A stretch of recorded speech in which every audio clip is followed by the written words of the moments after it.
هل الجي او والاي اي هيستبدلوا الاس يو؟ هل فعلا احنا قدام نهايه عصر وبدايه عصر تاني؟ السؤال بقى متكرر بكثافه، لكن خلينا نفكك الموضوع بهدوء، مش بهدف الجدل، هدفنا ترتيب المفاهيم. قبل ما نجاوب خلينا نعرف الاول المصطلحات. قبل ما نقول الاس يو انتهى او لا، خلينا نعرف الاول هو ايه الاس يو اصلا. لو تعريفك للاس يو ان هو شويه كلمات مفتاحيه، ميتا تاجز، بلجنز، مقالات اي اي بكثافه بدون استراتيجيه واضحه، يبقى النوع ده ممكن ينتهي في اي وقت او بالفعل يكون انتهى، وده مش محتاج الاي اي علشان ينتهي، هو بيحتضر من زمان جدا. لكن ده مش اللي نقصده بالاسيو الحقيقي.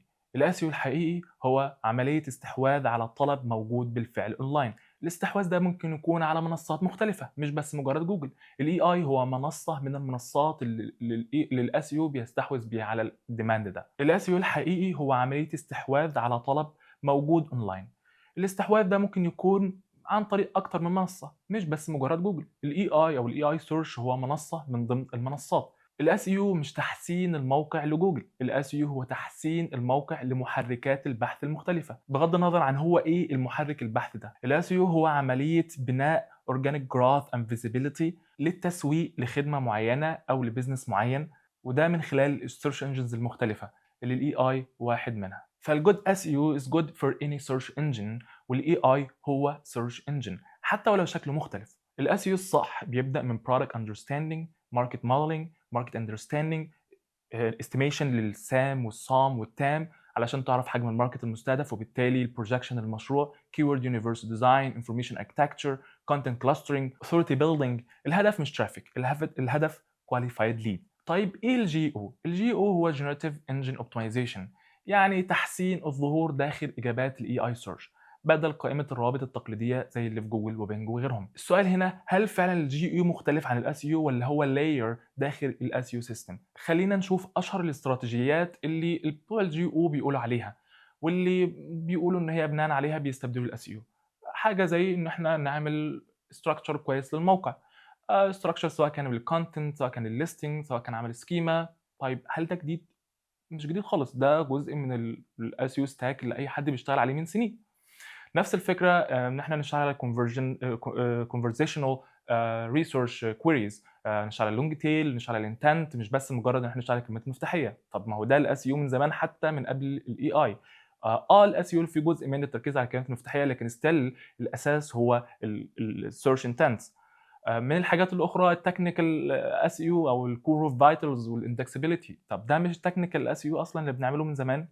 من الحاجات الاخرى الاوثوريتيف كونتنت سايتيشن. طب ده ما هو الاي اي اي تي والباك لينكس والبراند منشنز والبي ار والحاجات دي كلها حاجه من ضمن الاس يو استراتيجي والاس يو ستاك. وكذلك استخدام الاي اي تولز في الكتابه. بس ده عادي، ما احنا حاليا بنستخدم الاي اي تولز في الكتابه عادي جدا، بس طبعا ده لا يعني ان احنا خلاص استغنينا عن الكونتنت رايتر وعلى الاس يو. الكونتنت بيتكتب بطريقه مختلفه جدا، فالاداه بتستخدم للتنفيذ بينما الاستراتيجيه بتكون قبل الاداء، والاس يو هو قائم على الاستراتيجيه. الاس يو من غير ماركت اندرستاندينج، من غير انفورميشن اركتكتشر واضح، من غير ستراكشرد برودكت واضح، من غير اناتومي بيج واضحه، هيبقى سطحي وملوش لازمه حتى لو مكتوب باحدث المودلز. لذلك اغلب الاستراتيجيات اللي بتتقال على الجي او هي اصلا موجوده في الاس اي او، لكن تم التاكيد عليها بشكل اكبر. بعض الاختلافات في طريقه التنفيذ، بعض الحاجات اللي تم التاكيد عليها بشكل مختلف قليلا، لكن الاساسيات تقريبا هي. طب علشان نعرف ما اذا كان الجي او بيستبدل الاس يو ولا لا، خلينا نعرف هو اصلا الجي او بيشتغل ازاي او الاي اي سيرش بيشتغل ازاي. الاي اي سيرش بيعتمد على ثلاث طبقات او ثلاث مراحل. اول مرحله هي البيز لاين اندرستاندينج، ده بقى يعني الداتا بيز الاساسيه اللي بيتدرب عليها. تاني حاجه وهي الراك سيستم، والراك سيستم هو ان هو بيري كواليفاي الكلام ده كله. تاني حاجه هو البريسيجن سيجنالز، وهو بقى زي الستراكشر داتا الموجوده، انا بفهم ان هو من الاخر يقدر يفهم الموقع بتاعك بشكل كويس. فهنا يظهر لنا ان الاي اي سيرش بيعتمد على الويب بشكل عام، واللي جوجل جزء منه بيعتمد عليه، سواء كان في المرحله الاولانيه والثانيه بشكل اساسي، وكذلك بيعتمد عليه في المرحله الثالثه اللي هو اصلا الاسيو تكنيكال، التكنيكال اسيو.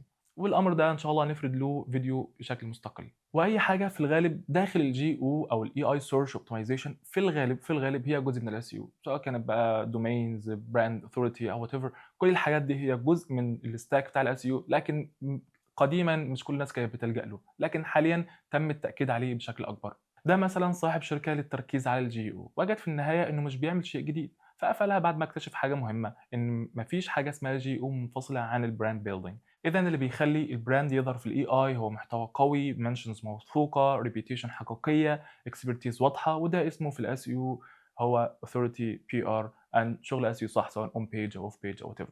مفيش هاكس، مفيش شورت كاتس، الاي اي فقط شدد على الاساسيات، هو ما اخترعش قواعد جديده.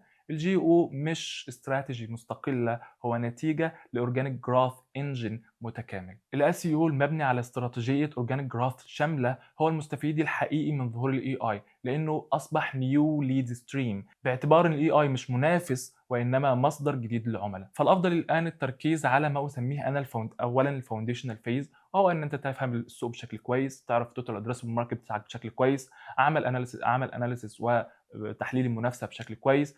بناء على ده بتطلع بحاجه اسمها سام او صام وصام، وهو ان ده بتعرف حجم الاونلاين ماركت بتاعك والسوق المستهدف بتاعك، واللي بناء عليه بتحدد الماركت بروجكشن، واللي بناء عليها برضه بتعرف تقسيمه البرودكتس والويب سايت انفورميشن اركتكتشر وهكذا. وطبعا يجي بعدها التكنيكال فاونديشن، يبقى عندك تكنيكال فاونديشن جيد للموقع بتاعك، في عندك سكيما، في عندك ستراكشر داتا جيده، في عندك يورال ستراكشر جيد، في عندك بريك كرام، في عندك سايت ماب، في عندك روبوت تاكس فايل، في عندك اتش ام ال ستراكشر جيد، وغيره من الممارسات اللي بتكون في التكنيكال اس يو. فمش اختراع جديد، وانما هو تاكيد على حاجات قديمه، وتأكيد على بعض التفاصيل اللي كنا ممكن ما ناخدش بالنا منها قديما. بعد كده بيجي مرحلة الاكسبانشن، او ان احنا نربط بقى الكلام ده كله ببراند استراتيجي واثوريتي واضحة، وده بيكون جزء من الاوف بيج او البي ار لو هنشتغل على كبير يعني. اذا فالجي او هو مش شيء مستقل عن الاس يو، هو جزء منه، والتركيز على الجي او وحده مش هيفيد قوي،